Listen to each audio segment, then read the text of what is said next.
6장. 월요일 아침 7시에 눈을 뜨자 나는 급히 세수를 하고 면도를 하고 아침을 건너뛰고 사감방으로 가서 이틀 정도 등산을 할 생각이라고 했다. 나는 시간이 나면 자주 혼자 여행을 떠나곤 했기 때문에 사감은 알았다고만 말했다. 나는 붐비는 통근 전차를 타고 도쿄역으로 가서 교토까지 신칸센 자유석 표를 끊고 가장 빠른 히카리호의 번개처럼 뛰어올라 타고 뜨거운 커피와 샌드위치로 아침을 때웠다. 그리고 1시간 정도 꾸벅꾸벅 졸았다. 교토역에 도착한 것이 11시 조금 전. 나는 나오코가 가르쳐준 대로 시내버스를 타고 산쪽까지 가서 그곳 가까이 있는 버스터미널에 가서 16번 버스가 언제 어디서 출발하느냐고 물어보았다. 11시 35분에 저쪽 맨 끝 정류장에서 출발하며 목적지까지는 거의 1시간 정도 걸릴 거라고 했다. 나는 창구로 가서 표를 산 다음 근처 서점에 가서 지도를 사서 대합실 벤치에 앉아 아미사의 정확한 위치를 살펴보았다. 지도를 보니 아미사는 무서울 정도로 깊은 산속에 있었다. 버스는 몇 굽이나 산을 넘어 북쪽으로 올라가 더는 갈 수 없을 듯 깊은 곳까지 갔다가 거기에서 시내 쪽으로 돌아온다. 내가 내릴 곳은 종점 바로 전이었다. 정류장에서 등산로가 보일 테고 거기서 20분 정도 거리만 아미사에 이를 것이라고 나오코는 썼다. 이 정도 깊은 산속이라면 정말 고요할 것이라는 생각이 들었다. 손님을 20명 정도 태우고 나서 버스는 바로 출발하여 가모가와를 따라 교토 시내를 북쪽으로 가로질렀다. 북쪽으로 나아갈수록 거리는 한산해지고 밭과 공터가 눈에 띄었다. 검은색 기와주분과 비닐하우스가 초가을의 햇살을 받아 눈부시게 빛났다. 일고 버스는 산속으로 들어섰다. 구불구불한 길인 탓에 운전사는 쉴 틈도 없이 왼쪽으로 오른쪽으로 핸들을 돌리고 나는 속이 울렁거리기 시작했다. 아침에 마신 커피가 아직 위 속에 남았다. 그러는 사이에 커브도 점점 줄어들어 겨우 한숨을 돌릴 즈음 버스는 갑자기 서늘한 삼나무 숲속으로 들어섰다. 마치 원시림처럼 높이 솟아오른 삼나무들이 햇빛마저 가려 어두운 그림자가 만물을 덮어버렸다. 열린 창을 통해 갑자기 차가운 바람이 불어오더니 그 습기로 피부가 아플 정도였다. 계곡을 따라 삼나무 숲속을 오랜 시간 달리면서 온 세상이 삼나무로 덮여버린 건 아닌가 하는 기분에 사로잡힐 즈음 겨우 숲이 끝나고 버스는 산으로 둘러싸인 분지 같은 곳으로 나갔다. 분지에는 푸르른 밭이 넓게 펼쳐졌고 도로 옆으로는 맑은 시냇물이 흘렀다. 저 멀리서 하얀 연기가 한 줄기 가늘게 피어오르고 여기저기 빨랫줄에는 세탁한 옷이 걸렸고 개 몇 마리가 짖었다. 집 앞에는 장작이 천어까지 쌓였는데 그 위에서 고양이가 낮잠을 즐겼다. 길을 따라 잠시 그런 인가들이 이어졌지만 사람 모습은 보이지 않았다. 그 비슷한 풍경이 몇 번이나 반복되었다. 버스는 삼나무 숲으로 들어갔다가는 빠져나와 마을로 들어서고 다시 마을에 빠져나와서는 삼나무 숲으로 들어갔다. 버스가 마을에 설 때마다 승객이 몇 명씩 느렸다. 하지만 올라타는 사람은 하나도 없었다. 시내를 출발해서 40분 정도 지나 앞쪽이 탁 트인 고갯길이 나오자 운전사는 거기에서 버스를 멈추더니 5, 6분 정도 서서 반대편에서 오는 버스를 기다려야 하니까 내리고 싶으면 내려도 된다고 했다. 승객은 나를 포함해서 4명뿐이었는데 모두 버스에서 내려서 기지개를 펴고 담배를 피우기도 하면서 눈 아래 펼쳐진 교토 거리를 내려다보았다. 운전사는 소변을 보았다. 끈으로 묶은 커다란 종이 상자를 차 안에 쉰 전으로 보이는 까맣게 탄 남자가 산을 오를 생각이냐고 내게 물었다. 귀찮아서 나는 그냥 그렇다고 대답했다. 이윽고 반대쪽에서 버스가 올라와서 우리 버스 곁에 멈추더니 운전사가 내렸다. 두 운전사는 잠시 대화를 나누고 제각기 버스에 올라탔다. 승객도 자리로 돌아왔다. 그리고 두 버스는 각자의 방향으로 나아가기 시작했다. 왜 우리 버스가 고객길 위해서 다른 버스가 오기를 기다렸는지 그 이유가 곧 드러났다.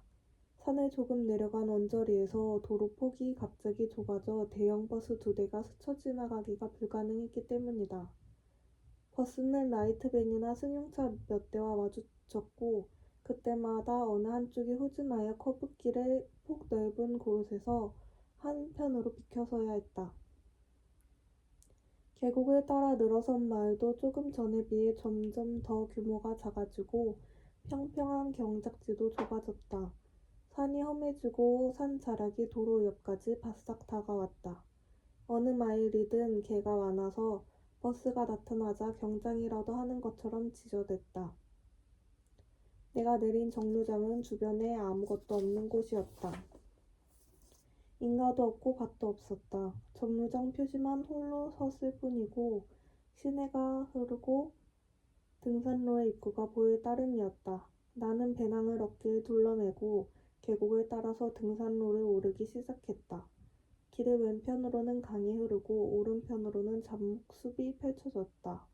그렇게 완만한 오르막길을 15분 정도 나아갔더니 오른편에 겨우 차 한 대가 지나갈 수 있을 만큼 만한 갈림길이 나타났고 그 입구에 아미사, 관계자 외 출입 금지라는 팻말이 있었다. 잡목숲 안쪽 길에는 타이어 자국이 선명하게 나 있었다. 주변 숲속에서 때로 푸득푸득 새의 날갯짓 소리가 들렸다. 부분적으로 확대된 듯 묘하게 선명한 소리였다. 빵! 총성 같은 소리가 멀리서 한 번 들렸지만 필터를 몇 장 걸친 것처럼 자꾸 둔탁했다. 잡목숲을 빠져나가야 하얀 돌담이 보였다. 돌담이라고는 하나 내 키 정도밖에 안 되는 높이로 그 위에 목책이 있는 것도 아니고 그물을 친 것도 아니라서 넘으려고 마음만 먹으면 얼마든지 넘을 수 있는 것이었다. 검은 문은 철제로 만들어 견고해 보였지만 그냥 열렸고 경비실에는 경비의 모습도 보이지 않았다. 문 옆에는 아미사, 관계자 외에는 출입 금지 라는 아까와 똑같은 팻말이 있었다. 경비실에는 조금 전까지 사람이 있었던 흔적이 보였다. 재떨이에는 꽁초가 3개, 찻잔에는 마시다만 차가 있었고 선반에는 트랜지스터 라디오가 있었으며 벽에는 시계가 째깍째깍 메마른 소리를 내며 시간을 새겼다. 나는 거기서 경비가 돌아오기를 기다려보았지만 돌아올 것 같지가 않아서 가까이 보이는 배 같은 것을 두세 번 눌러보았다. 문 안쪽 바로 곁은 주차장이고 거기에는 미니버스와 사륜구동 랜드 크루저와 짙은 청색 볼보가 있었다. 30대 정도는 될 수 있을 만한 공간이었지만 차는 3대뿐이었다. 2, 3분 있다가 감색 제복 차림을 한 경비가 노란 자전거를 타고 숲길에서 나타났다. 키가 크고 이마가 벗겨진 60살 정도의 남자였다. 그는 노란 자전거를 경비실 벽에 기대놓고는 나를 향해 아, 늦어서 미안합니다 하고 별로 미안한 것 같지도 않은 투로 말했다. 자전거 타이어 받침에는 하얀 페인트로 쓴 32라는 숫자가 보였다. 내가 이름을 말하자 그는 어딘가로 전화를 하더니 내 이름을 2번 말했다. 상대가 뭐라고 하자 그는 예, 알겠습니다 하고 답하고서 전화를 끊었다. 본관으로 가서 말이죠. 이시다 선생님을 찾으세요. 경비는 말했다. 저 숲길을 나아가면 갈림길이 나오는데 거기서 왼쪽으로 2번째, 알았어요? 왼쪽에서 2번째 길로 가세요. 그러면 오래된 건물이 나오는데 거기서 오른쪽으로 꺾어서 다시 숲을 지나면 거기 철근 콘크리트 건물이 있어요. 그게 본관입니다. 팻말이 보이니까 알 겁니다. 정비가 가르쳐준 대로 갈림길에서 왼쪽으로 두 번째 길로 나아가자 막다른 곳에 한눈에 보기에도 별장임을 알 수 있는 오래된 건물이 나왔다. 정원에는 멋들어진 돌과 석등 따위가 배치되었고 나무들은 잘 손질되었다. 아마도 누군가의 별장지였을 것이다. 거기서 오른쪽으로 꺾어 숲을 빠져나가자 눈앞에 3층짜리 철근 콘크리트 건물이 나타났다. 3층이기는 하지만 땅이 낮게 팬 곳에 세워진 탓에 위압적으로 보이지는 않았다. 건물 디자인이 단순해서 그런지 더더욱 청결한 느낌이 들었다. 현관은 2층에 있었다. 계단을 올라 커다란 유리문을 열고 안으로 들어서자 안내 창구에 빨간 원피스를 입은 젊은 여자가 앉아 있었다. 나는 이름을 말하고 이시다 선생님을 찾아왔노라고 했다. 그녀는 방긋 웃고는 로비에 놓여있는 갈색 소파를 가리키며 저기 앉아서 기다려달라고 작은 소리로 말했다. 그러고 나서 전화 다이얼을 돌렸다. 나는 어깨에서 배낭을 내려놓고 푹신한 소파에 앉아 주위를 둘러보았다. 청결하고 기분 좋은 로비였다. 관엽 식물이 화분이 몇 개 놓였고 벽에는 고상한 분위기를 풍기는 추상화가 걸렸으며 바닥은 반짝일만큼 잘 닦였다. 나는 기다리는 동안 바닥에 비친 내 신발을 들여다보았다. 도중에 한번 창구에 있는 여자가 금방 오실 거예요 라고 말해주었다. 나는 고개를 끄덕였다. 어쩌면 이렇게 조용할까 싶었다. 아무 소리도 들리지 않았다. 마치 시에스타 시간 같은 느낌이었다. 사람도 동물도 곤충도 풀과 나무도 모든 것이 깊은 잠에 빠져버리듯 고요한 오후였다. 그러나 잠시 후 고무 밑창에 부드러운 발소리가 나더니 결이 아주 드세 보이는 짧은 머리카락의 중년 여자가 나타나서 내 옆자리에 앉아 다리를 꼬았다. 그러고는 내게 손을 내밀어 악수를 청했다. 악수를 하면서 내 손을 요리조리 뒤집어 가며 살펴보았다. 학생, 요 몇 년 동안 악기 같은 걸 만져본 적 없지? 그녀가 물었다. 예. 나는 놀라면서 대답했다. 손을 보면 알 수 있어. 그녀는 웃으며 말했다. 참으로 이상한 느낌을 주는 여자였다. 얼굴에 주름이 많아서 도드라져 보였지만 그것 때문에 나이가 들어 보이는 것이 아니라 오히려 나이를 초월한 싱싱한 젊음이 그 주름 때문에 강조되는 것 같았다. 주름은 마치 태어날 때부터 거기 있던 것처럼 그녀의 얼굴에 잘 어울렸다. 그녀가 웃으면 주름도 같이 웃고 그녀가 심각한 표정을 지으면 그 주름도 같이 심각해졌다. 웃지도 않고 심각하지도 않을 때 주름은 어딘지 모르게 비꼼 섞인 표정으로 또는 따스한 표정으로 얼굴 가득 퍼져나갔다. 나이는 30대 후반으로 느낌이 좋은 것을 넘어 어딘지 모르게 사람을 끌어당기는 매혹적인 힘이 있는 여자였다. 나는 한눈에 그녀에게 호감을 느꼈다. 머리카락은 짧게 아무렇게나 자른 탓에 여기저기 삐쳤고 앞머리도 들쭉날쭉 이마에 걸렸지만 그 헤어스타일은 그녀와 아주 잘 어울렸다. 하얀색 티셔츠 위에 파란색 작업복 셔츠를 입고 풍성한 크림색 면바지에 테니스화를 신었다. 훌쩍 여인 몸매에 가슴이 거의 없고 뭔가를 비꼬듯 입술은 계속 한쪽으로 비틀렸으며 눈가 주름이 가늘게 움직였다. 꼭 세상 쓴맛을 어느 정도는 아는 친절하고 솜씨 좋은 여자 목수 같아 보였다. 그녀는 살짝 턱을 끌어당기고 입술을 비튼 채 잠시 나를 위에서 아래까지 살펴보았다. 당장이라도 호주머니에서 줄자를 꺼내 내 몸의 각 부위를 하나하나 재기라도 할 것 같은 느낌이 들 정도였다. 다룰 줄 아는 악기 있어? 아니요, 없어요. 좀 애석하네. 뭘 하나 하면 재밌을 텐데. 하긴 그래요. 하고 나는 대답했다. 왜 악기 이야기가 계속 튀어나오는지 도무지 알 수 없었다. 그녀는 가슴에 달린 호주머니에서 세븐스타를 꺼내서 입에 물고 라이터로 불을 붙이더니 맛있다는 듯 연기를 뿜어댔다. 그러니까 와타나베라고 했지?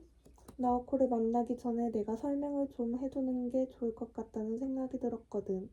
그러니까 먼저 우리 둘이서 이야기를 좀 해야 할 것 같아.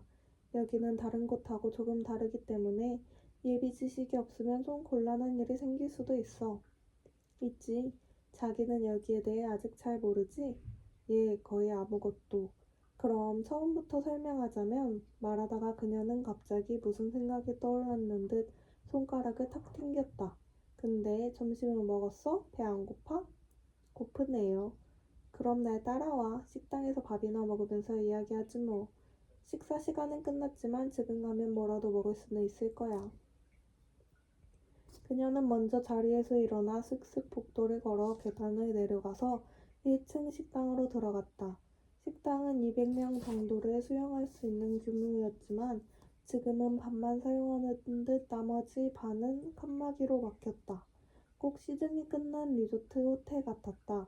점심 메뉴는 국수가 든 감자 스튜와 채소 샐러드와 오렌지 주스와 빵이었다. 나오코가 편지에 적은 대로 채소는 화들짝 놀랄 만큼 맛있었다.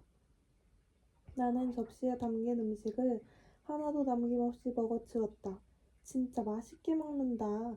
그녀는 감탄한 듯이 말했다. 정말 맛있네요. 아침부터 별로 먹은 게 없기도 하고요. 원한다면 내 것도 좀 먹어. 자, 여기. 나는 벌써 배가 불러. 먹을래? 남길 거면 먹을게요. 나는 위가 작아서 조금밖에 안 들어가.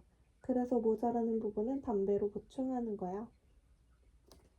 그녀는 말하고 나서 세븐스타를 꺼내 담배에 불을 붙였다. 아, 그렇지. 날 레이코시라고 불러줘. 다들 그렇게 부르니까. 거의 손도차 되지 않은 그녀의 감자 스튜를 먹으면서 빵을 씹는 나의 모습을 레이코시는 희한하다는 표정으로 바라보았다. 레이코시가 나오코의 담당 의사이신가요? 내가 의사? 그녀는 깜짝 놀란 얼굴에 잔뜩 미간을 찌푸리며 말했다. 왜 나를 의사라고 생각했어? 이시다 선생님을 찾으라고 해서요. 아, 그랬구나. 난 여기 음악 선생이야. 그래서 나를 선생님이라 부르는 사람도 있어. 사실은 나도 환자야. 그렇지만 7년이나 여기 있으면서 음악을 가르치기도 하고 사무도 보고 하니까 환자인지 스태프인지 구별이 안 가게 됐지. 이젠 나오코가 나에 대해 아무 말도 안 했어? 나는 고개를 저었다. 뭐 아무튼 나는 나오코랑 같은 방에서 지내. 다시 말해 룸메이트. 그 애랑 같이 지내는 건 정말 재밌어. 온갖 이야기를 다 해. 자기 이야기도 자주 하고. 나에 대해 어떤 이야기를 해요? 나는 물어보았다. 아, 그렇지. 그 전에 이곳이 어떤 곳인지에 대해서 설명을 해야겠어. 레이코 씨는 내 질문은 깡그리 무시해버리고 말했다. 우선 자기가 꼭 알아두어야 할 건 여기가 일반적인 병원이 아니라는 거야. 간단히 말해서 이곳은 치료하는 곳이 아니라 요양하는 곳이라는 거지. 물론 의사가 몇 명 있어서 매일 1시간 정도 면담하고 그러지만 체온을 재는 것처럼 지금 상태를 간단히 살펴보는 것뿐이야. 다른 병원에서 하듯이 적극적인 치료는 하지 않아. 여기는 철장도 없고 문도 늘 열어둬. 사람들은 자발적으로 여기 들어와서 자발적으로 여기에 나가. 여기 들어올 수 있는 사람은 그런 요양에 적합한 사람들이야. 아무나 들어올 수 있는 게 아니야. 전문적 치료가 필요한 사람은 그 증세에 맞는 전문 병원으로 가는 거야. 여기까지는 알겠어? 알 것도 같습니다. 그런데 요양이란 게 구체적으로 어떤 겁니까? 레이코 씨는 담배 연기를 뿜어내고 남은 오렌지 주스를 마셨다. 이곳 생활 자체가 요양이지. 규칙적인 생활, 운동, 외부 세계에서의 격리, 고요, 깨끗한 공기. 우리는 밭에서 나는 작물로 거의 자급자족하고 텔레비전도 없고 라디오도 없어. 요즘 유행하는 콩민 같은 거라고 보면 돼. 하긴 여기 들어오려면 돈이 많이 드니까 그 전 많은 코민과 다르지만 많이 비싼가요? 말도 안 되게 비싼 건 아니지만 싸지도 않아. 바 시설이 대단하잖아. 부지도 넓고 환자 수는 적은데 스태프는 많고 나 같은 경우에는 오래 있다 보니 거의 반은 스태프가 되어서 입원비는 사실상 면제 받으니까.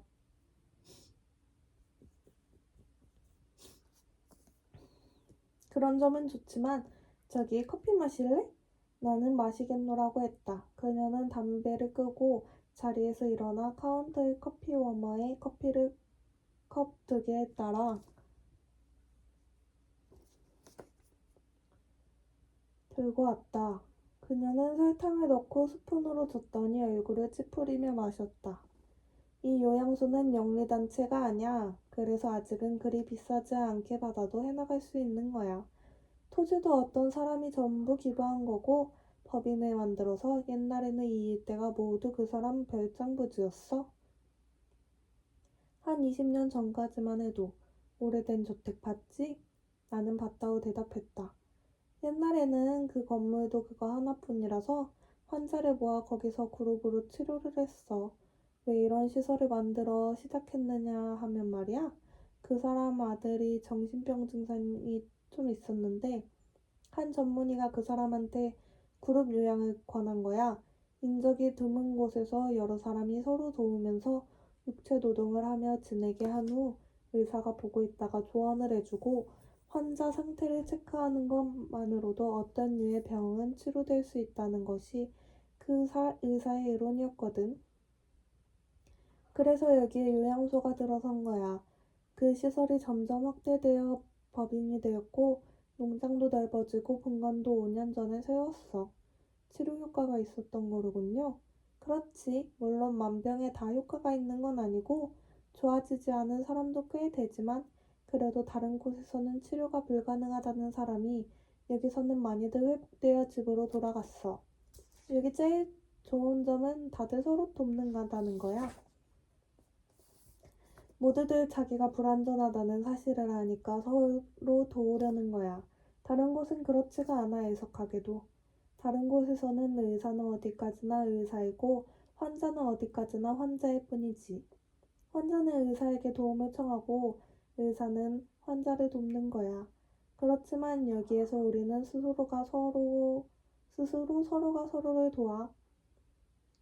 우리는 서로의 거울인 셈이지. 의사는 우리의 동료고 우리를 지켜보다가 뭔가가 필요하다는 판단이 서면 자연스럽게 다가와서 도와주는데 우리도 어떤 경우에는 그들을 돕기도 해. 왜냐면 어떤 경우에는 우리가 그들보다 더 뛰어나니까. 예를 들면 난 어떤 의사에게 피아노를 가르쳐주고 어떤 환자는 간호사에게 프랑스어를 가르쳐주고 그런 식이야. 이 병이 있는 사람 가운데는 전문적인 지식과 재능을 갖춘 사람이 꽤 많아. 여기에서는 우리 모두가 평등해. 환자도 스태프도 그리고 자기도.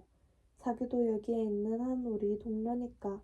난 자기를 도울 수 있고 자기도 나를 도울 수 있어.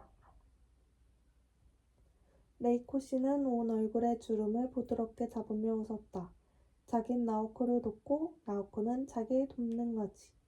난 어떻게 하면 되나요? 구체적으로. 첫째, 상대를 도와주고 싶다고 생각할 것.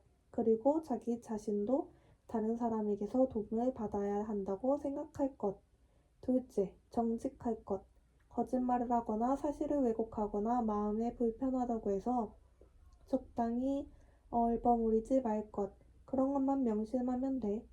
노력할게요. 그런데 레이코 씨는 왜 7년이나 여기 계셨던 거예요? 이렇게 오래 이야기를 했는데 난 레이코 씨한테 어떤 이상한 점도 찾을 수 없었어요. 낮이니까. 그녀는 어두운 표정으로 말했다. 밤이 오면 달라져. 밤이 오면 난 침을 질질 흘리면서 방 안에서 마구마구 뒹굴고 그래. 정말요? 거짓말. 그럴 리가 없잖아. 그녀는 어이가 없다는 듯 고개를 내저으며 말했다. 회복했어, 지금은. 그렇지만 여기 남아서 다른 사람을 돕는 게 좋아. 음악을 가르치기도 하고 채소를 기르기도 하면서 난 여기를 좋아해. 여기 사람 모두 친구 같기도 하고 그에 비해서 바깥 세상에는 뭐가 있지? 나는 지금 38이고 곧 40이야. 나하고는 달라. 내가 여기서 나간다 한들 기다리는 사람도 없고 반갑게 맞아줄 가족도 없고 할 일도 없고 친구도 거의 없어. 게다가 여기서는 벌써 7년이나 있었어. 세상이 어떻게 돌아가는지 아무것도 아는 게 없지. 물론 때로는 도서관에서 신문을 읽기도 해. 그렇지만 나는 여기에서 7년 동안 한 발짝도 바깥으로 나가지 않았어. 이제 세상으로 나간들 뭘 어떻게 해야 할지 알 리가 없다고. 하지만 새로운 세상이 눈앞에 펼쳐질지도 모르잖아요. 한번 시도해볼 가치는 있지 않을까요? 하긴 그럴지도 모르지. 그렇게 말하고 나서 그녀는 잠시 손 안에서 라이터를 돌렸다. 그렇지만 와타나베, 나에게도 나름대로 사정이 있어. 듣고 싶다면 다음에 천천히 이야기해줄게. 나는 고개를 끄덕였다. 그런데 나오코는 많이 좋아졌어요? 그러게 말이야. 우린 그렇다고 생각해. 처음에는 너무 혼란스러워해서 우리도 큰일이라고 많이 걱정했는데 지금은 안정도 찾았고 말하는 것도 이제는 훨씬 좋아졌고 하고 싶은 말도 제대로 표현할 수 있게 되었고 바람직한 방향으로 나아간다는 것만은 분명해. 하지만 그 애는 조금 더 빨리 치료를 받았어야 했어.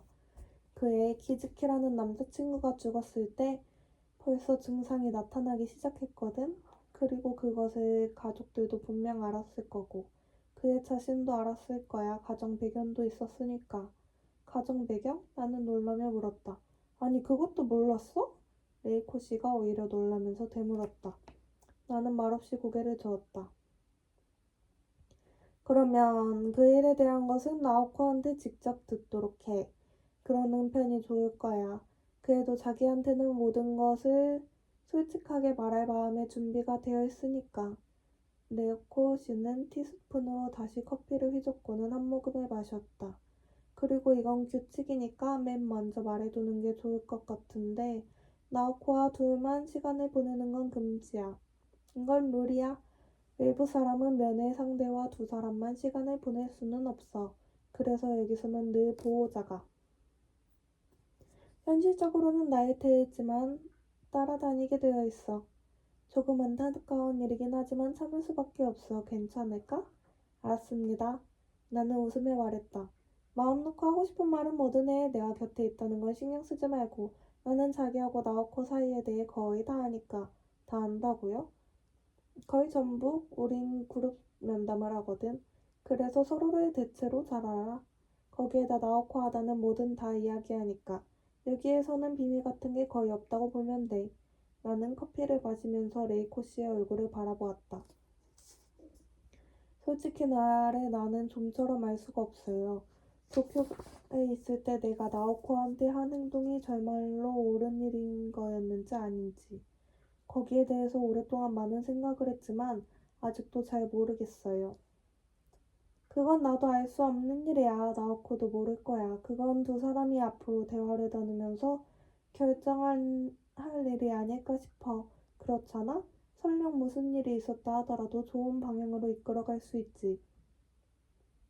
서로를 잘 이해한다면 그 일이 좋은지 아닌지는 그 다음에 생각하면 되지 않을까? 나는 고개를 끄덕였다. 우리 셋이서 서로를 도울 수 있을 거라 생각해. 자기하고 나하고 서로가 솔직한 태도로 서로를 듣고 싶다고 생각한다면 셋이서 그렇게 하는 게 때로는 굉장한 효과를 내지. 그런데 자기는 언제까지 여기 있을 수 있어?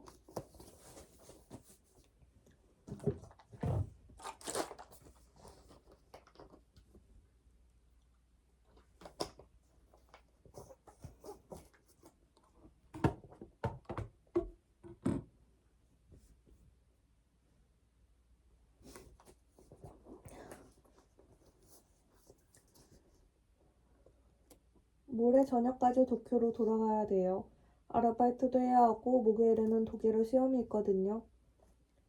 좋아, 그럼 우리 방에서 머물도록 해. 그러면 돈도 안 들고 시간 걱정도 없이 천천히 이야기를 나눌 수 있을 거야. 우리라면 누굴 말하는 건가요? 나와 나오코 해왕이지. 물론 방이 둘이고 쇼파가 하나 있으니까 거기서 잘 수 있어. 걱정 안 해도 돼. 그렇지만 그래도 괜찮은가요? 남자 방문객이 여자 방에서 자는 거요. 설마 자기가 한밤중에 우리 침실로 들어와서 차례로 강간하지는 않겠지? 물론 안 해요, 그런 짓. 그렇다면 아무 문제 없어. 우리 방에 머물면서 천천히 이야기하도록 해. 그러는 편이 좋아. 그러면 서로의 기분도 잘 알 수 있고 내 기타 솜씨도 자랑할 수 있고 나 꽤 잘 치거든. 정말로 귀찮지 않겠어요? 레이코 씨는 세길빛의 세븐스타를 입에 물고 입술 끝을 비틀더니 거기에 불을 붙였다. 그 문제에 대해서는 우리 둘이서 충분히 대화를 나누었어. 그리고 우리 둘이서 자기를 소개하는 거야. 개인적으로 그렇다면 예의 바르게 받아들이는 게 좋지 않겠어? 물론 기꺼이. 레이코 씨는 눈꼬리에 주름을 깊게 잡고 잠시 내 얼굴을 바라보았다. 자기 뭐랄까 말투가 참 묘하네. 호밀밭에 파수꾼에 나오는 남자의 흉내라고도 내는 것 같아. 설마요. 나는 웃으며 말했다. 레이코 씨는 담배를 운 채로 웃었다. 하지만 자기는 참 순수한 사람이야. 나는 척 보며 알아. 여기에서 7년 동안 온갖 사람들이 들어왔다 나가는 걸 봐왔기 때문에 알아. 마음을 잘 여는 사람과 열지 못하는 사람의 차이 같은 거. 자기는 잘 여는 사람이야. 정확히 말하자면 열려고 하면 열 수 있는 사람이야. 마음을 열면 어떻게 되죠? 레이코 씨는 담배를 문 채 즐거운 듯 테이블 위에서 손을 모았다. 회복하는 거지. 그녀는 말했다. 담뱃재가 테이블 위에 떨어졌지만 그녀는 신경도 쓰지 않았다. 우리는 본관 건물에 나와서 작은 언덕을 넘어 수영장과 테니스 코트와 농구 코트 곁을 지났다. 테니스 코트에서는 남자 둘이서 테니스 연습을 했다. 비쩍 마른 중년 남자와 뚱뚱한 젊은 남자였는데 실력은 그리 나쁜 편은 아니었지만 내 눈에는 테니스와는 전혀 종류가 다른 게임을 하는 것처럼 보였다. 시합하는 것이 아니라 공의 탄성에 관심이 있어서 그것을 연구하는 것처럼 보였던 것이다. 그들은 묘하게 무엇인가를 생각하는 듯한 자세로 열심히 공을 주고받았다. 그리고 둘 다 흠뻑 땀에 젖었다. 바로 앞에 있던 젊은 남자가 레이코 씨의 모습을 보더니 테니스를 중단하고 다가와 싱글싱글 웃으며 두세 마디 말을 주고받았다. 테니스 코트 옆에서는 남자 하나가 표정이 없는 얼굴로 커다란 잔디 깎는 기계를 밀며 잔디를 깎았다. 앞으로 나아가자 숲이 나오고 숲속에는 자그마한 서양식 주택이 15에서 20채 정도 적당한 거리를 두고 늘어섰다. 집 앞에는 대부분 경비가 타던 것과 같은 노란색 자전거가 있었다. 이곳에 스태프 가족이 산다고 레이코 씨가 가르쳐 주었다. 시내에 나가지 않아도 필요한 건 모두 여기에 갖추어져 있어. 레이코 씨는 걸으면서 설명해 주었다. 식료품은 아까 말했듯이 거의 자급자족이야. 양계장이 있어서 달걀도 있고 책도 있고 레코드도 있고 운동기구도 있고 작은 슈퍼마켓도 있고 매주 미용사도 찾아와. 주말이면 영화도 상영해. 특별한 물건은 도시로 나가는 스태프에게 부탁해서 구할 수 있고 옷 종류는 카탈로그를 보고 주문하는 시스템도 있고 해서 불편하지 않아. 시내로 나갈 순 없나요? 그건 안 돼. 꼭 치과에 가야 한다든지 하는 특수한 경우를 제외하면 원칙적으로는 허가가 안 나. 여기를 떠나는 건 완전히 개인의 자유지만 일단 한번 나가면 돌아올 수 없어. 다리를 불태우는 거다고 같아. 2, 3일 바깥 생활을 하다가 여기로 돌아오는 건 안 된다는 거지. 그렇잖아. 그랬다가는 들락날락 엉망이 되어버릴 거야.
숲을 지나 우리는 완만한 비탈길로 들어섰다.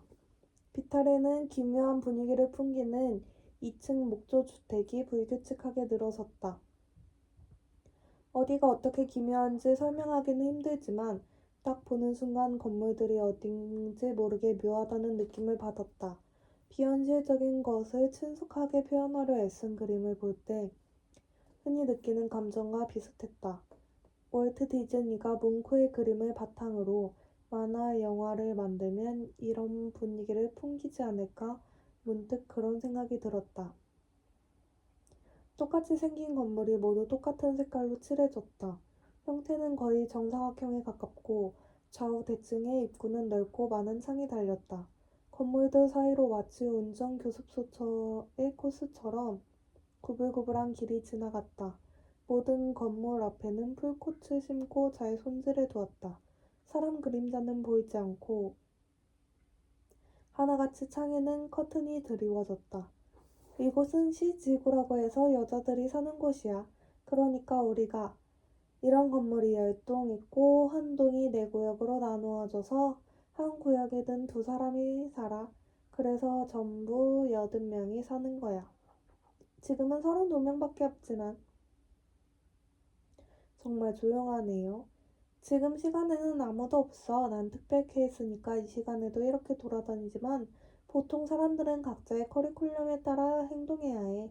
운동을 하는 사람도 있고 정원 손질을 하는 사람도 있고 그룹 치료를 받는 사람도 있고 바깥에 나가서 산나물을 뜯는 사람도 있어.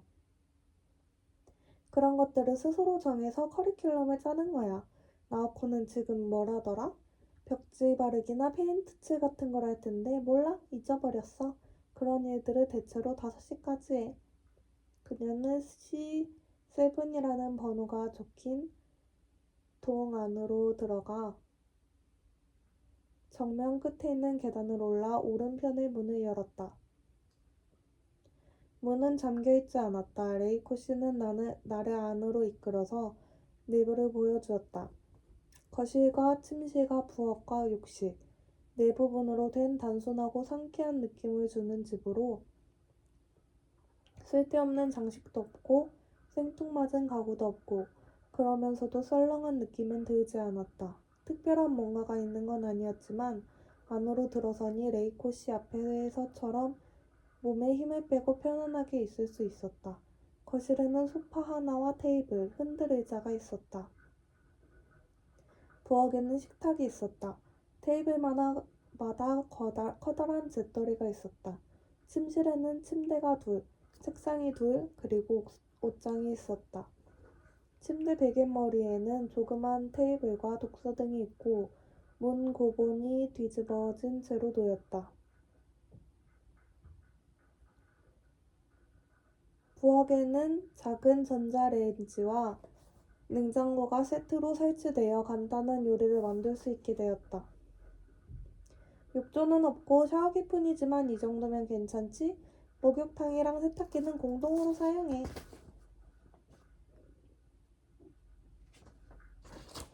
아주 훌륭한데요. 내가 사는 기숙사는 천장이랑 창만 달렸거든요.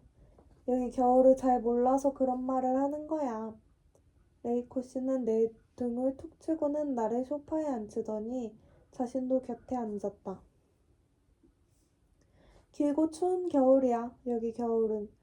어디를 봐도 눈뿐이야. 푹 젖어서 뼛속까지 얼어붙어 버리거든.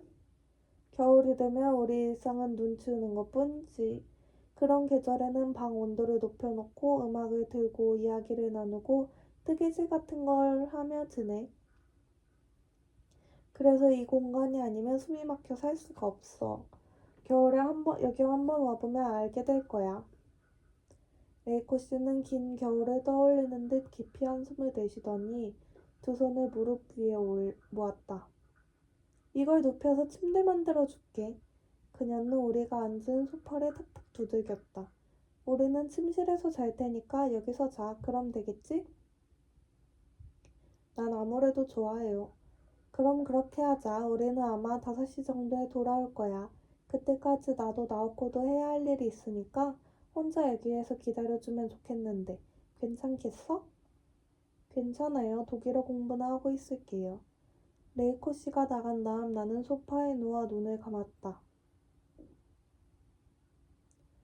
그리고 고요 속에 잠시 몸을 맡기는 사이에 불현듯 기즈키와 둘이서 오토바이를 타고 멀리 갔을 때의 일이 생각났다. 그러고 보니 그것도 가을이었던 것 같다. 몇 년 전 가을이었더라? 4년 전이다. 나는 기즈키의 가죽 점퍼 냄새와 요란스럽고 빨간 야마 125cc 오토바이를 떠올렸다.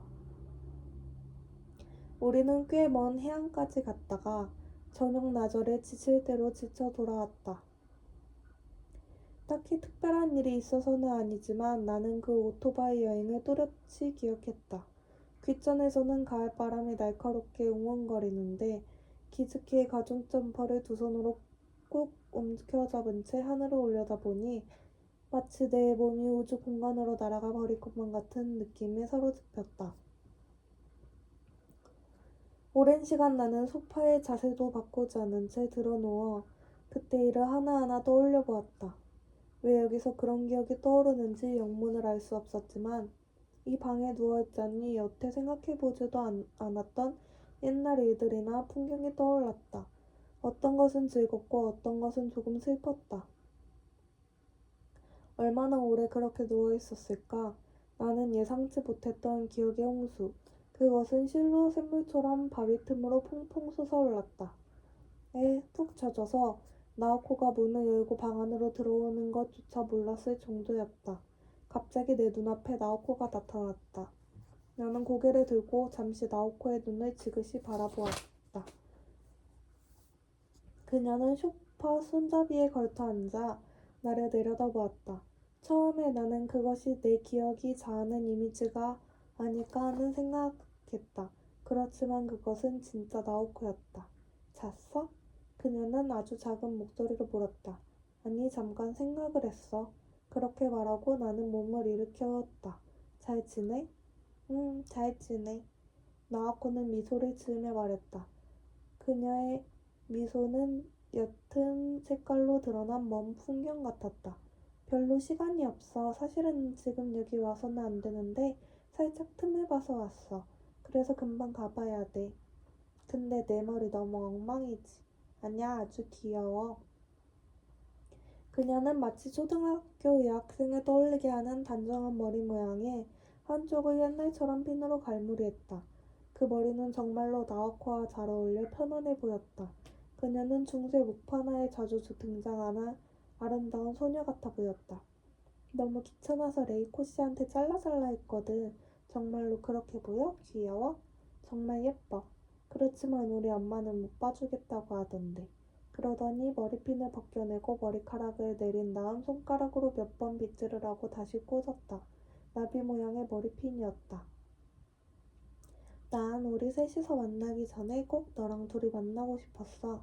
딱히 무슨 할 말이 있어서는 아니지만 네 얼굴을 보고 너한테 좀 익숙해지고 싶었어. 그러지 않으면 사람이랑 친숙해지지가 않아. 난 뭐든지 시간이 걸리니까. 좀 익숙해졌어? 조금. 그녀는 그렇게 말하고 머리핀을 만지작거렸다. 그런데 정말 시간이 없거든. 가야 해. 나는 고개를 끄덕였다. 와타나베 여기까지 와줘서 고마워. 정말로 기뻐. 그렇지만 혹시 여기 있는 게 부담스럽거나 그러면 걱정하지 말고 솔직히 말해줘. 여긴 좀 특수한 장소라서 시스템도 특별하고 개중에 도무지 다가갈 수 없는 사람도 있어.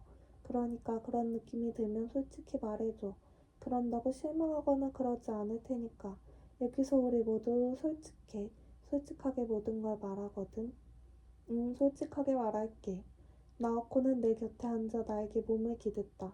어깨를 끌어안자 그녀는 머리를 내 어깨에 올리고 코끝을 보게 됐다. 그러고는 마치 내 체온을 확인하려는 듯 그 자세로 가만히 있었다. 그렇게 나오코를 살짝 안고 있자니 가슴이 조금 뜨거워졌다. 이윽고 나오코는 아무 말 없이 일어나서 들어왔을 때처럼 조용히 문을 열고 나갔다.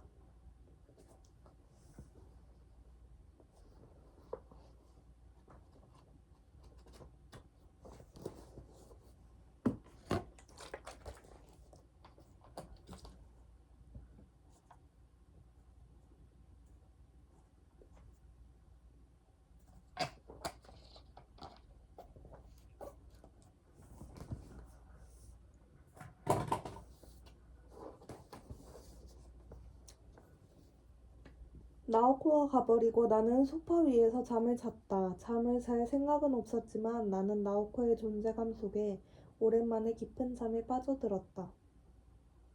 부엌에는 나오코가 사용하는 그릇이 있고, 욕실에는 나오코가 사용하는 칫솔이 있고, 침실에는 나오코가 잠드는 침대가 있다. 나는 그 방 안에서 세포 구석구석 피로에 한 방울 한 방울 짜내듯 깊이 잠들었다. 그리고 어두컴컴한 공간을 방황하는 나비꿈을 꾸었다. 눈을 떴을 때 손목시계 바늘은 4시 35분을 가리켰다. 빛의 색감이 조금 바뀌고 바람이 멈추고 구름 모양이 바뀌었다. 땀을 흘렸기 때문에 나는 배낭에서 수건을 꺼내 얼굴에 땀을 닦고 셔츠를 갈아입었다. 그런 다음 부엌으로 가서 물을 마시고 개수대 앞에 창으로 바깥을 바라보았다. 그곳 창을 통해 건너편 건물의 창이 보였다. 그 창 안쪽에서 실에 매달린 종이 공작물 몇 개가 보였다. 새, 구름소, 고양이, 윤곽을 세심하고 정성스럽게 오려 잘 짜맞춘 것이었다. 주변에는 여전히 인기척이었고 소리 하나 들리지 않았다. 어쩐지 손질 잘 된 폐허 속에 혼자 살아가는 것 같은 기분이었다. 사람들이 이른바 시집으로 돌아오기 시작한 것은 5시가 조금 지나서였다. 부엌 창으로 엿보았더니 여자 셋이 바로 아래를 지나갔다. 그들 모두 모자를 써서 얼굴 표정이나 나이는 알아볼 수 없었지만 목소리로 봐서는 그렇게 젊지는 않은 것 같았다.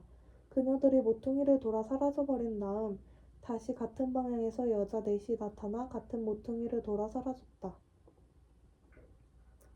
공기 속에 저녁나절의 기운이 떠돌았다. 거실 창으로 숲과 산의 능선이 보였다. 능선 위에는 마치 띠를 두른 듯 뿌연 빛이 떠올랐다. 나오코와 레오콘 씨는 나란히 5시 반에 돌아왔다. 나와 나오코는 처음 만나는 것처럼 제대로 인사를 나누었다. 나오코는 정말 수줍어하는 것 같았다. 레이코 씨는 내가 읽는 책을 보더니 무슨 책이냐고 물었다. 토마스 만의 마을산이라고 대답했다.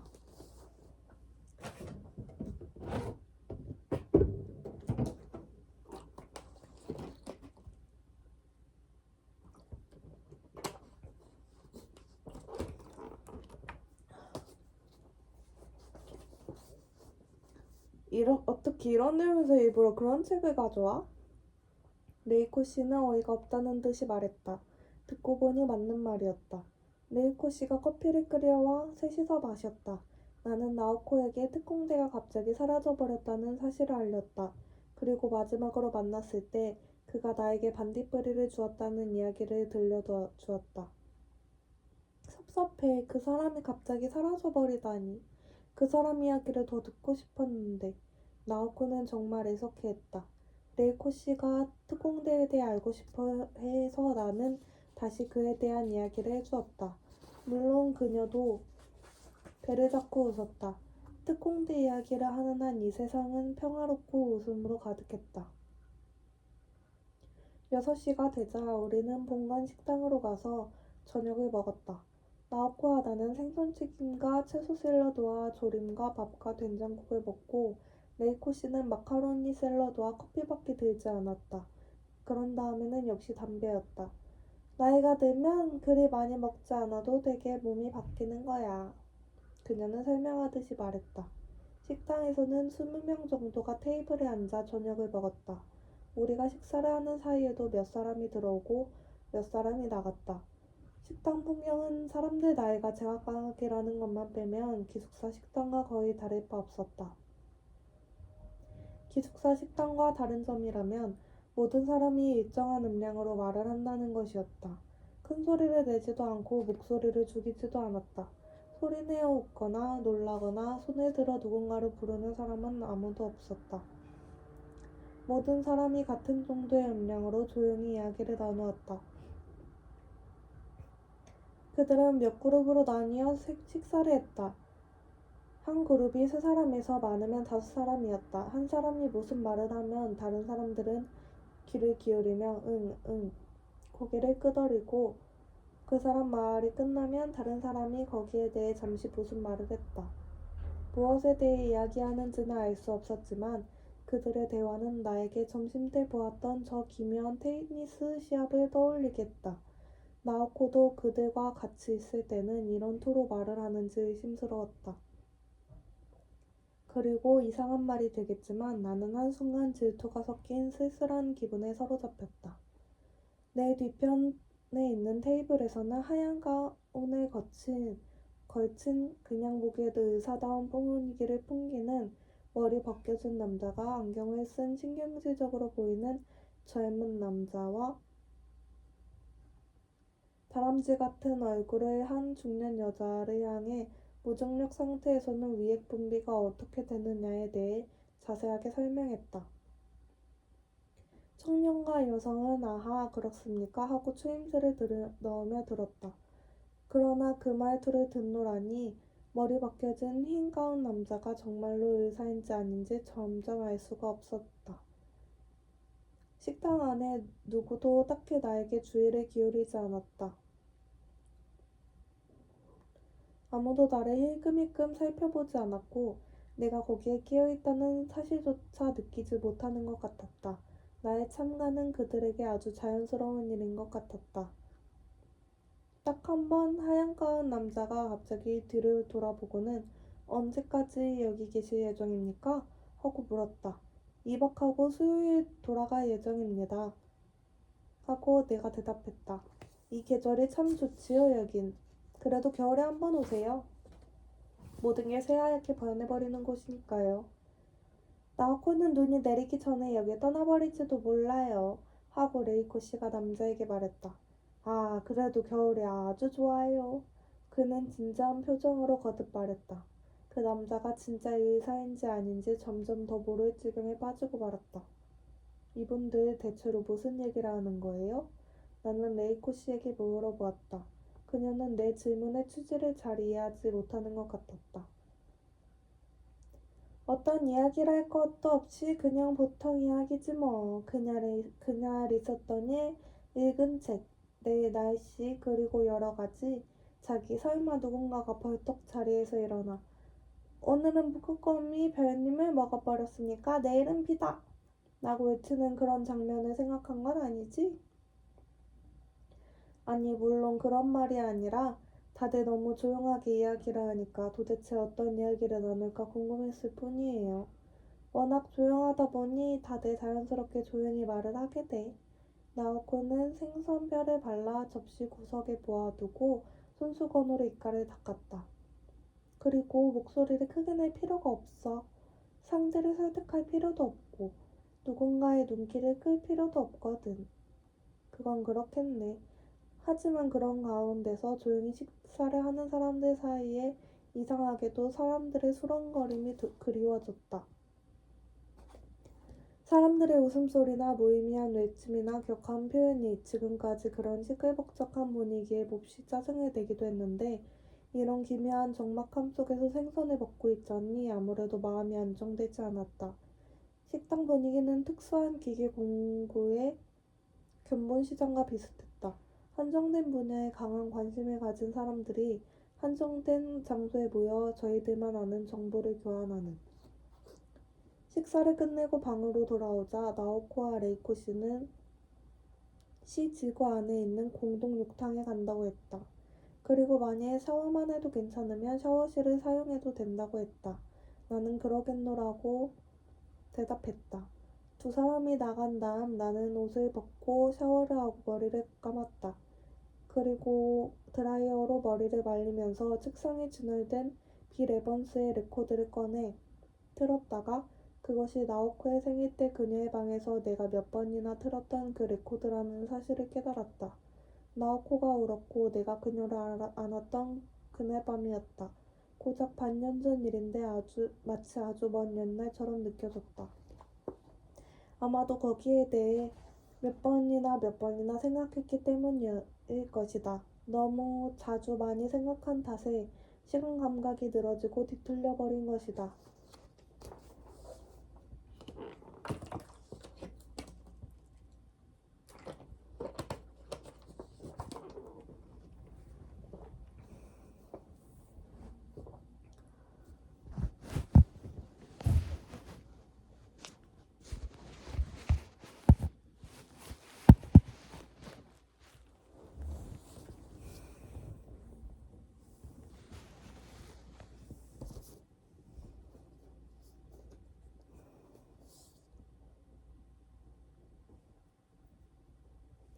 달빛이 너무 밝아서 나는 불을 끄고 소파에 누워 빌 에반스의 피아노 연주를 들었다.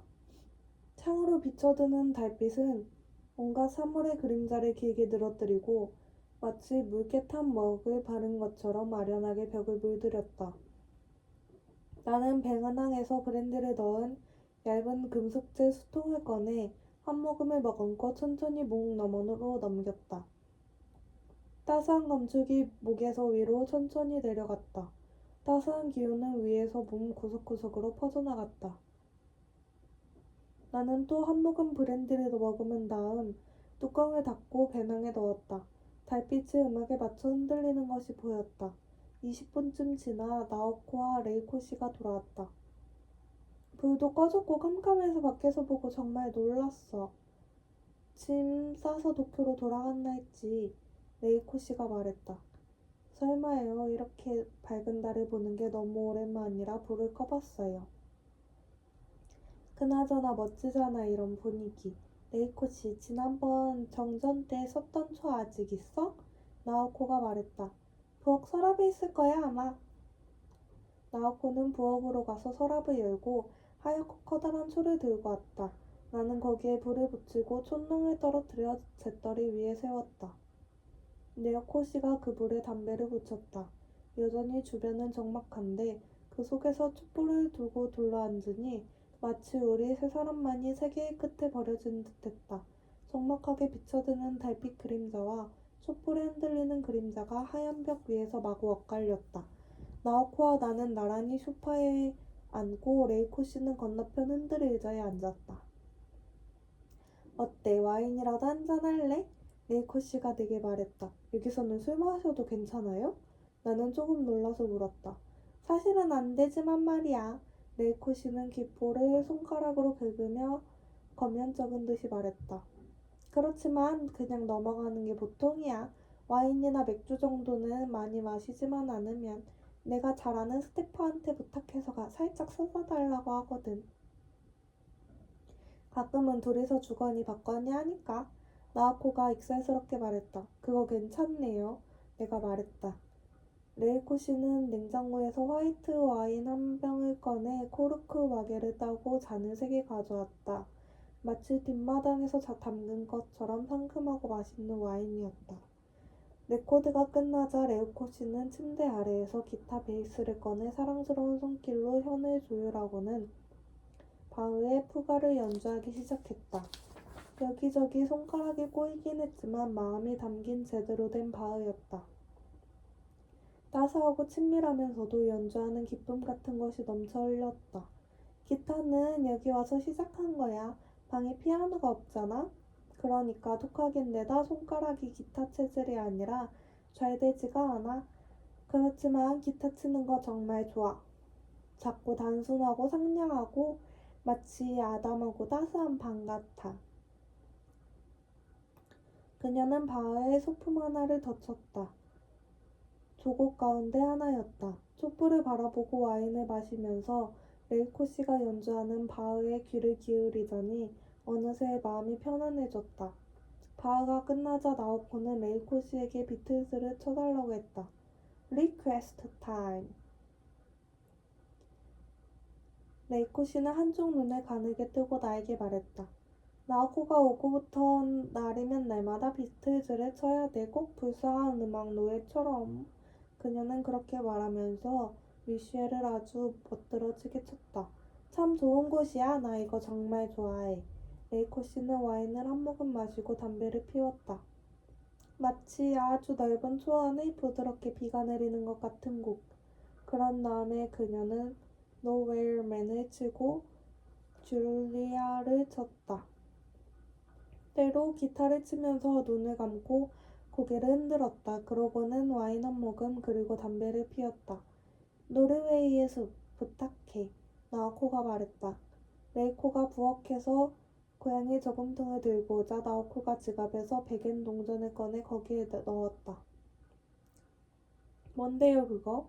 내가 노르웨이의 숲을 신청할 때마다 여기에 100엔을 넣기로 되어 있어. 이 곡을 제일 좋아하니까 특별히 이렇게 해. 마음을 담아 신청하는 거지. 그게 내 담뱃값이 되기도 하고. 레이코 씨는 손가락을 푼 다음 노르웨이의 숲을 연주했다. 그녀의 연주에는 마음이 담겼고 그러면서도 지나치게 감정에 빠져들지 않았다. 나도 호주머니에서 백엔을 꺼내 저금통에 넣었다. 고마워. 레이코 씨는 그렇게 말하며 방긋 웃었다. 이 노래를 들으면 때로 나는 정말 슬퍼져. 왜 그런지는 모르겠지만 내가 마치 깊은 숲속을 헤매는 듯한 느낌이 들어.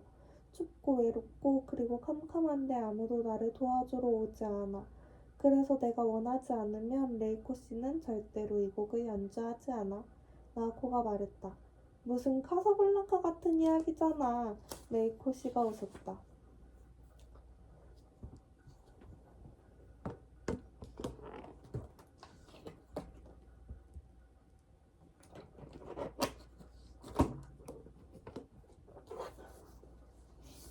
그런 다음 레이코 씨는 보사노바를 몇 곡 연주했다. 그러는 동안 나는 나오코를 바라보았다. 그녀는 스스로 편지에 썼듯이 이전보다 건강해 보였고 햇빛에 그을린 피부에다 몸매는 운동과 야외 작업 때문에 많이 탄탄해진 것 같았다.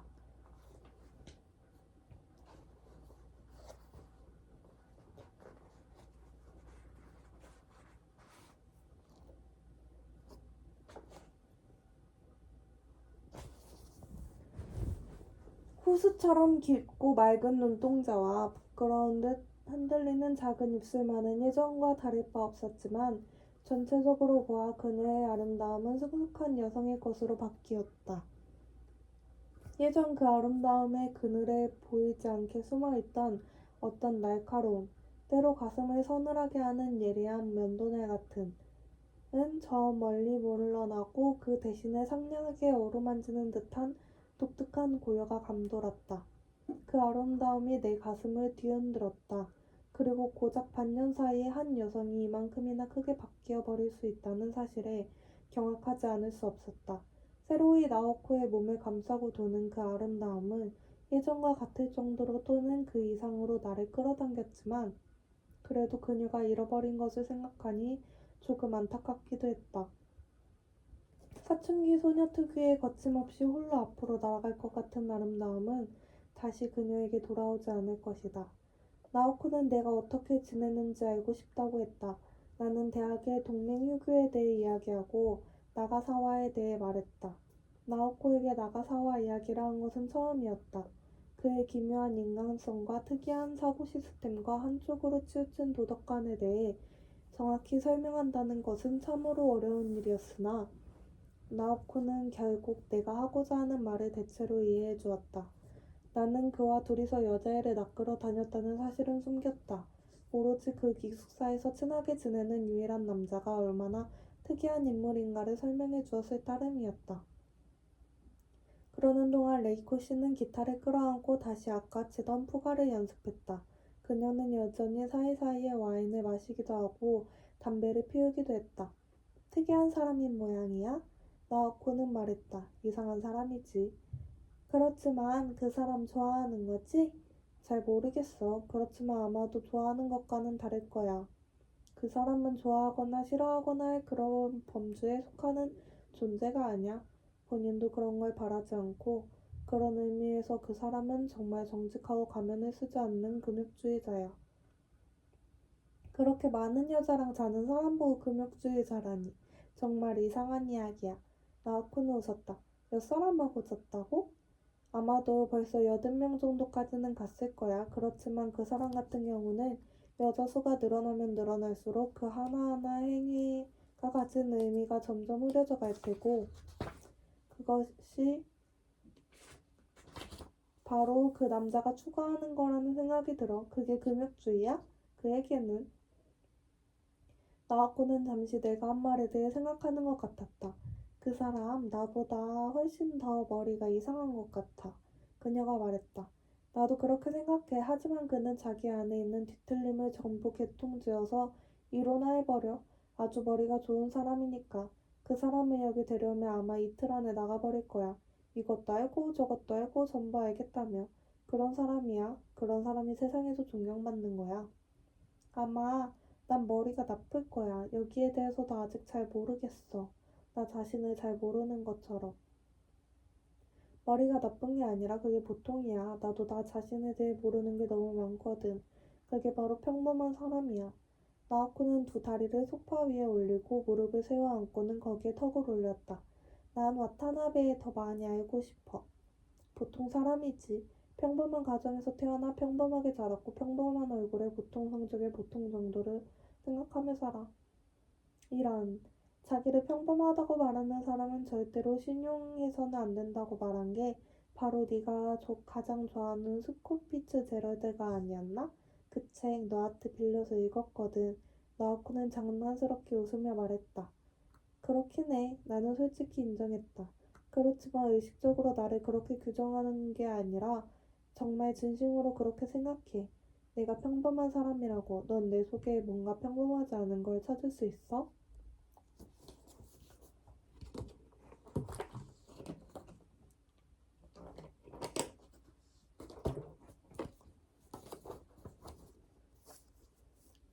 당연하지. 나오코는 어이가 없다는 듯이 말했다. 넌 그런 것도 몰라? 그렇지 않았으면 왜 내가 너랑 잤을까? 술에 취해 아무라도 좋으니까 자버리자고. 그래서 너랑 그렇게 된 거라고 생각한 거야? 아니, 물론 그런 생각은 하지 않아. 나오코는 자기 발끝을 바라보면서 입을 꼭 다물었다. 나도 무슨 말을 좋을지 몰라 와인을 마셨다. 와타나베, 지금 까지 몇 명이랑 잤어? 나오코는 불현듯이 생각났다는 듯 낮은 목소리로 물었다. 8, 아니면 9. 나는 솔직하게 대답했다. 레이코 씨가 연습을 멈추고 탁 기타를 무릎 위에 떨어뜨렸다. 아직 20살도 안 됐잖아? 도대체 어떤 생활을 하는 거야, 그거? 나오코는 아무 말 없이 그 맑은 눈으로 가만히 나를 바라보았다. 나는 레이코 씨에게 첫 여자애와 자고 그 애가 헤어진 이야기를 해주었다. 나는 도무지 그녀를 사랑할 수 없었다고 말했다. 그런 다음 나가사와에게 이끌려 모르는 여자애들과 계속 자게 된 일도 이야기했다. 변명한 건 아니지만 정말 괴로웠어. 나는 나오코에게 말했다. 너와 매일 만나 이야기를 나누지만 네 가슴 속에는 기즈키만 존재한다는 게 그런 생각을 하면 정말 가슴이 아팠어. 그래서 모르는 여자애와 잔 거야. 나오코는 몇 번 고개를 전 다음 얼굴을 들고 다시 내 얼굴을 바라보았다. 있잖아. 그때 왜 기즈키 학원을 안 했느냐고 내게 물었지? 아직도 알고 싶어? 아마 알아두는 편이 좋지 않을까 싶어. 나도 그렇게 생각해. 죽은 사람은 언제까지고 죽은 채이지만 우리는 앞으로 더 살아가야 하니까. 나는 고개를 끄덕였다. 레이코 씨는 어려운 악절을 몇 번이나 치고 또 쳤다. 나 기즈키랑 하고 싶었어. 나오코는 그렇게 말하고 머리핀을 벗겨 내 머리를 풀었다. 그리고 그 나비 모양 머리핀을 손 안에 넣어 만지작거렸다. 물론 그도 나랑 하고 싶어 했고, 그래서 우리는 몇 번이나 시도했어. 그렇지만 실패했어. 안 되는 거야. 왜 안 되는지 난 도무지 알 수 없었고, 지금도 몰라. 나 기즈키를 사랑했고, 그렇게 처녀성 같은 거에 집착하지도 않았어. 내가 하고 싶다면 난 뭐든 기쁜 마음으로 해주려고 했어. 그렇지만 잘 안 됐어. 나오코는 다시 머리를 틀어 올려 머리핀을 꼽았다. 도무지 젖지 않는 거야. 나오코는 작은 목소리로 말했다.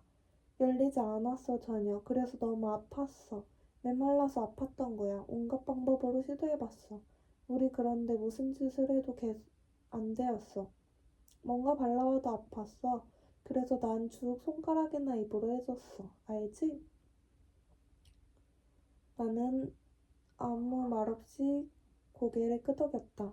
나하코는 창밖의 달을 바라보았다. 달은 이전보다 더 밝고 커 보였다. 나도 할 수만 있다면 이런 이야기 하기 싫었어, 와타나베. 가능하다면 이런 건 내 가슴 속에만 꼭 숨겨두고 싶었어. 그런데 어쩔 수 없어. 말을 안 할 수가 없어. 나 스스로도 결국 결론을 내리지 못하니까. 너하고 했을 때 나 분명히 젖었잖아? 그랬지? 응. 난 20살 생일 저녁에 너를 만났을 때부터 젖었더랬어. 그리고 네 품에 안기고 싶었어. 안아주고 벗겨주고 애무해주고 넣어주기를 바랐어. 그런 느낌은 처음이야. 왜? 왜 그런 일이 일어났지? 나 기즈키를 정말로 사랑했는데. 그리고 나를 사랑하지 않았는데 왜 그랬을까? 그런 뜻이야? 미안해. 너한테 상처 줄 생각은 아니지만 다만 이것만은 알아줘. 기즈키와 나는 정말로 특별한 관계였다는 거. 우린 3살 적부터 같이 놀았어. 우린 늘 같이 지내면서 온갖 이야기를 나누고 서로를 잘 이해하면서 자랐어. 처음 키스한 게 초등학교 6학년 때 정말 좋았어. 내가 초경을 한 그날 그애 찾아가 엉엉 울었어. 어쨌든 우린 그런 관계였어. 그래서 그 애가 세상을 떠난 다음에는 도대체 어떤 식으로 사람을 대하면 좋을지 알 수 없었던 거야. 사람을 사랑한다는 게 도대체 무엇인지도.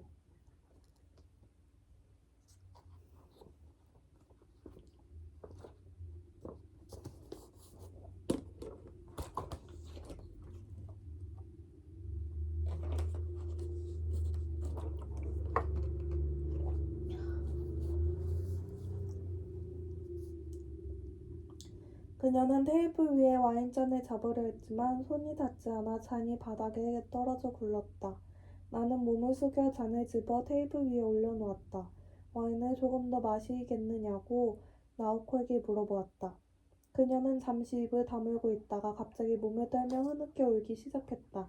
나오코는 몸을 깊이 숙이더니 두 손에 얼굴을 묻은 채 이전처럼 숨을 헐떡이며 격하게 울었다. 레이코 씨가 기타를 내려놓고 다가와 나오코의 등에 손을 대고 상냥하게 쓰다듬었다. 그리고 어깨에 손을 대자 나오코는 마치 아기처럼 머리를 레이코 씨 가슴에 대었다. 와타나베 미안하지만 20분 정도 좀 걷다가 와줄래? 그 정도면 안정될 거야. 나는 고개를 끄덕이고 자리에서 일어나 셔츠 위에 스웨터를 입었다. 죄송해요. 나는 레이코 씨에게 말했다. 괜찮아. 자기 탓이 아니니까 마음에 두지 마. 돌아올 때쯤이면 아무 일도 없을 거야. 그때는 그녀는 그렇게 말하고 나를 향해 한눈에 찡긋해 보였다. 나는 묘하게 비현실적인 달빛이 비치는 길을 따라 숲속으로 들어가 하염없이 걸었다. 그런 달빛 아래서 온갖 소리가 신비롭게 울렸다. 내 발소리는 마치 해저를 걸어가는 사람의 발소리처럼 어딘지 모를 방향에서 들려오는 둔탁한 울림으로 들려왔다. 때로 뒤쪽에서 바삭하고 메마른 소리가 들렸다. 밤 동물들이 숨을 죽이고 가만히 내가 사라지기를 기다리는 것 같은 무겁고 긴장된 숨막힘이 숲속을 떠돌았다. 나는 숲을 빠져나가 조금 높은 언덕 비탈에 앉아 나오코가 사는 건물 쪽을 바라보았다. 나오코의 방은 간단히 찾을 수 있었다. 불 꺼진 창 저 안쪽에서 작은 빛이 희미하게 흔들리는 곳을 찾으면 된다. 나는 손가락 하나 까딱하지 않고 그 작은 불빛을 언적가지고 바라보았다. 그 빛은 나에게 타다 남은 혼의 마지막 흔들림을 연상하게 했다. 나는 그 빛을 두 손으로 감싸서 지켜주고 싶었다. 나는 제2 개츠비가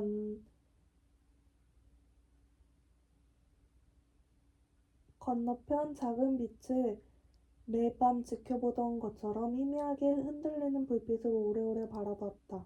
내가 방으로 돌아온 것은 30분 후였고 건물 입구에 들어서자 레이코 씨가 기타를 치는 소리가 들렸다. 나는 조용히 계단을 올라 문을 두드렸다. 방으로 들어서자 나오코의 모습은 보이지 않고 레이코 씨가 카펫 위에 앉아서 혼자 기타를 치고 있을 뿐이었다. 그녀는 내게 손가락으로 침실 문 쪽을 가리켰다. 나오코가 안에 있다는 말인 것 같았다. 그런 다음 레이코 씨는 기타를 바닥에 내려놓고 소파에 앉아 내게 옆에 앉으라고 했다.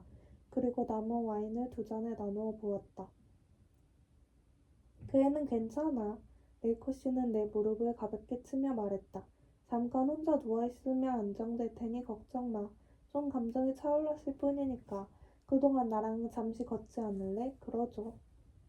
나는 레이코 씨와 가로등이 비치는 길을 천천히 걸어서 테니스 코트와 농구장까지 가서 거기 벤치에 앉았다. 그녀는 벤치 아래에서 오렌지색 농구공을 빼내 한동안 손으로 빙글빙글 돌렸다. 그리고 나에게 테니스를 치느냐고 물었다. 서툴지만 치려면 칠 수 있다고 대답했다. 농구는? 그건 못해요. 그럼 대체 잘하는 게 뭐야? 레이코 씨는 눈가에 주름을 잡으며 웃었다. 여자애랑 자는 거 말고. 그다지 잘하는 편은 아닌데요. 나는 조금 상처를 받았다. 화내지 마. 농담으로 한 거니까. 근데 진짜 어때? 뭘 잘해? 딱히 잘하는 건 없어요. 좋아하는 건 있지만. 뭘 좋아하지? 걸어서 여행하는 거, 수영하는 거, 책 읽는 거. 혼자 하는 걸 좋아해? 그런 셈이네요. 그럴지도 몰라요. 난 남과 하는 놀이에는 옛날부터 관심이 없었어요. 그런 건 뭘 해도 빠져들지를 못해요. 아무래도 상관없다는 심으로 무심해져 버려요. 그럼 겨울에 여기로 와. 우린 겨울이면 크로스컨트리 스키를 하니까 자기라면 좋아할 거야. 눈 속을 하루 종일 열심히 돌아다니다 보면 온몸이 땀에 젖어.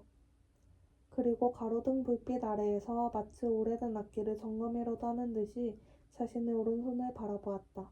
나오쿠는 자주 저렇게 돼요? 응, 가끔. 레이코씨는 이번엔 왼손을 바라보았다.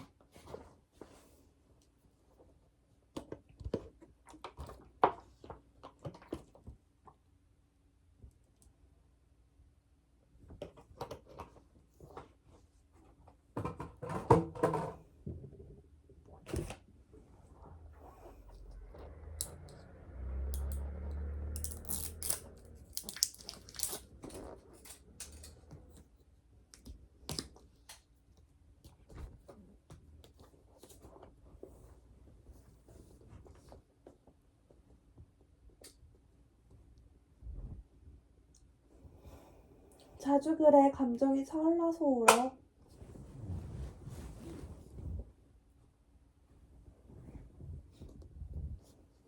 괜찮아. 그건 그것대로 감정을 바깥으로 표출하는 거니까. 무서운 건 그걸 바깥으로 드러나지 못할 때야. 감정이 안에서 쌓여 점점 딱딱하게 굳어버리는 거지. 여러 가지 감정이 뭉쳐서 몸 안에서 죽어가는 거. 그러면 큰일이야. 아까 내가 말을 잘못한 게 아닌가요?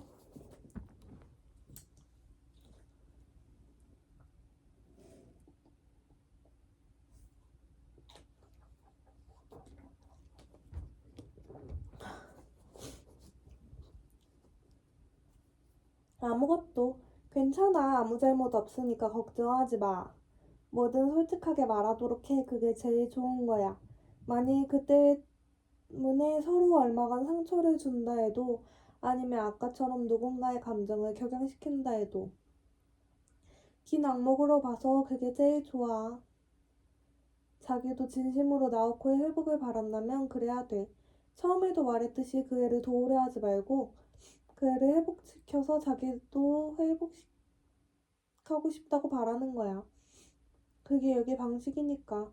그러니까 자기 역시 뭐든 솔직히 말해야 해. 여기에서는, 밖에서는 사람들이 아무것도 솔직하게 말하지 않잖아?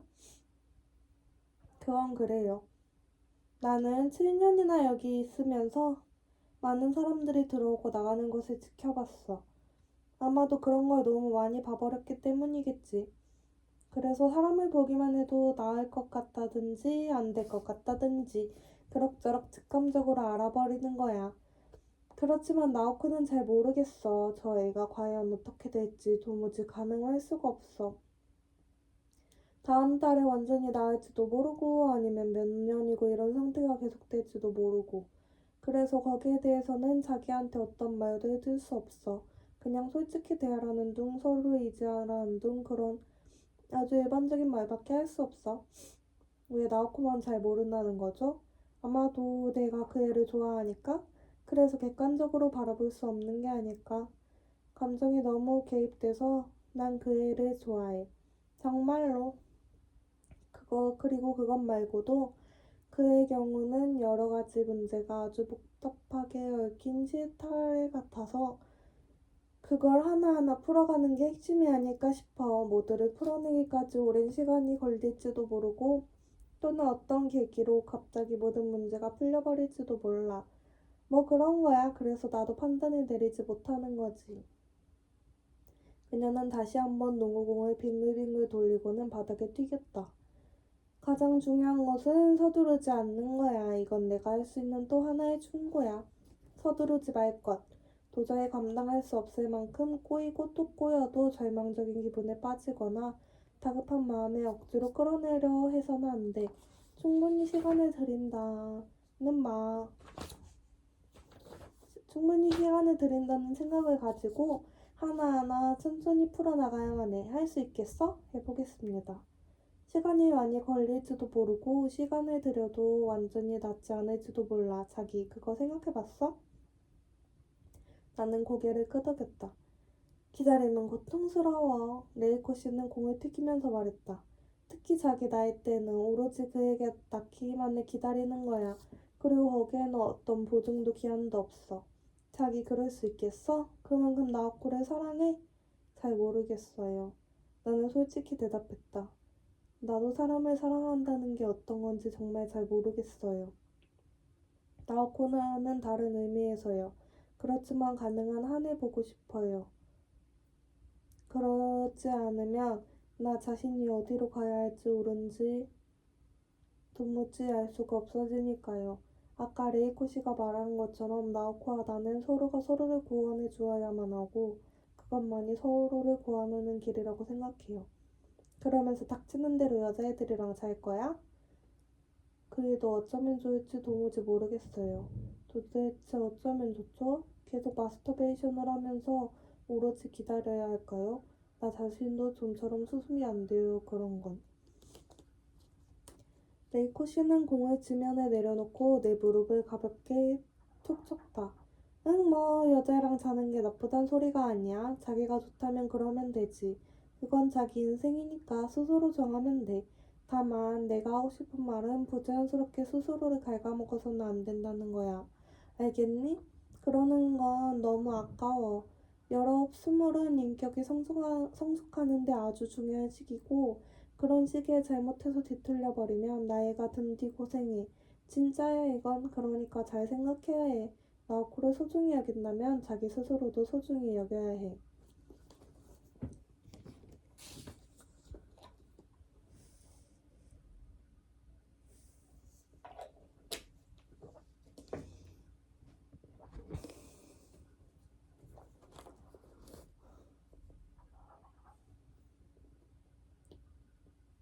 생각해보겠노라고 나는 대답했다. 내게도 20살 시절이 있었어. 아주 오래전 이야기지만 믿을 수 있어? 그럼요. 진짜로 믿어? 진짜로 믿어요. 나는 웃으면서 대답했다. 나오코 정도는 아니었지만 나도 꽤 사랑을 받았거든. 그때는 지금처럼 주름도 없었고. 그 주름이 아주 매력적이라고 나는 말했다. 그녀는 고맙다고 했다. 하지만 앞으로 여자 앞에서 주름이 멋있다는 말을 해선 안 돼. 난 그런 말 들으면 기쁘지만